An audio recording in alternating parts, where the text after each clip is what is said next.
Welcome back to Newsmax Prime. Foreign policy will play a key role in the 2016 presidential election. So in tonight's portion of my exclusive one-on-one interview with Governor Scott Walker, I ask him if the nuclear deal with Iran is more of a short-term threat or more of a long-term threat for Israel and the United States. It's both. It's both long-term and short-term. This is probably one of the worst catastrophes of the Obama-Clinton doctrine.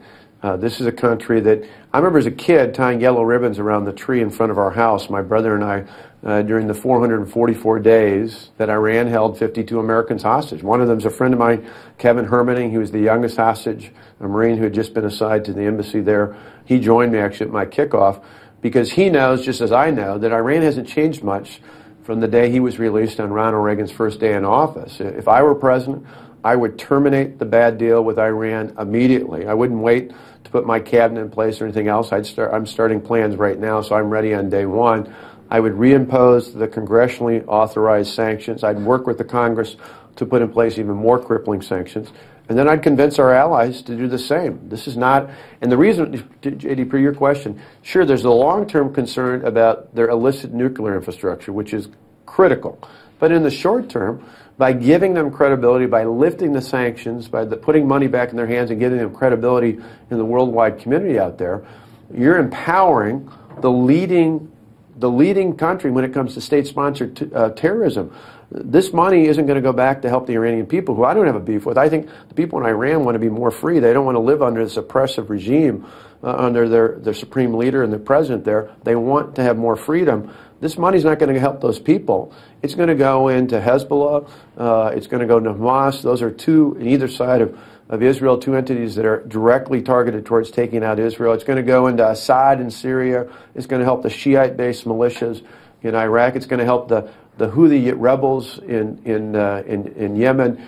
This is not a good thing, not just for Israel, but for that entire region. And it's certainly not a good thing for the United States, because I believe Iran is developing the technology to send intercontinental ballistic missiles, not just into Israel, but eventually into the United States. It's a bad deal. It needs to be terminated. Would you be okay if Israel decided it was in Israel's national interest to militarily strike Iran? Well, if I'm president, I'm going to make sure there's no daylight between Israel and the United States. And so we're going to take swift action to terminate that deal early on to avoid that. The irony is the president gives this false choice that either you accept his deal or you lead the war. I think pulling back the deal, reinstating the sanctions, putting more crippling ones on top of that, and then going out to our allies to do the same, I think will thwart the need for that sort of military action.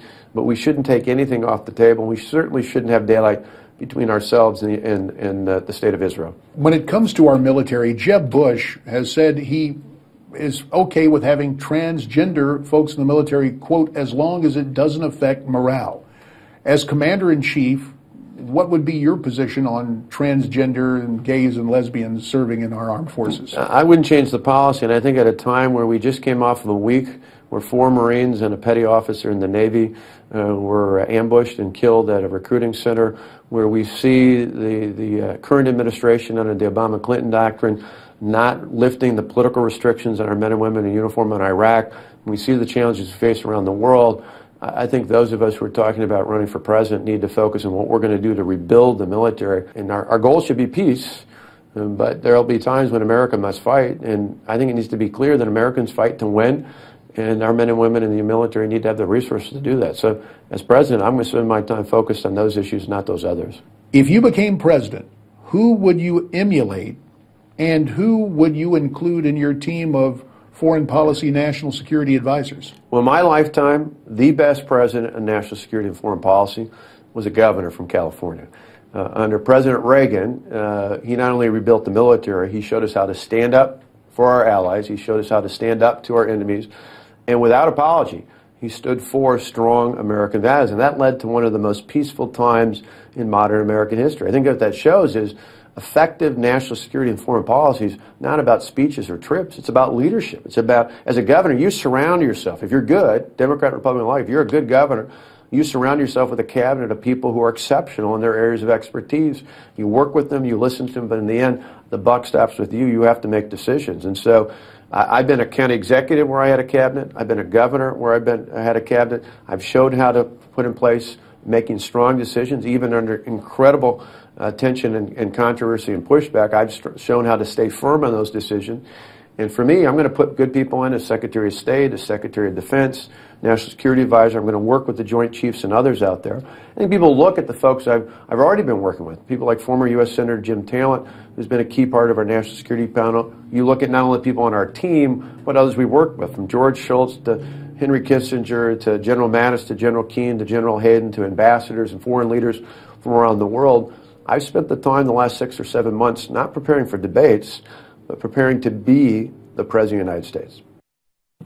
And, of course, there will be a debate tomorrow night. Also, tomorrow night, we will continue more excerpts of this interview with Governor Scott Walker. So join us then, and Newsmax Prime will continue for tonight, right after this.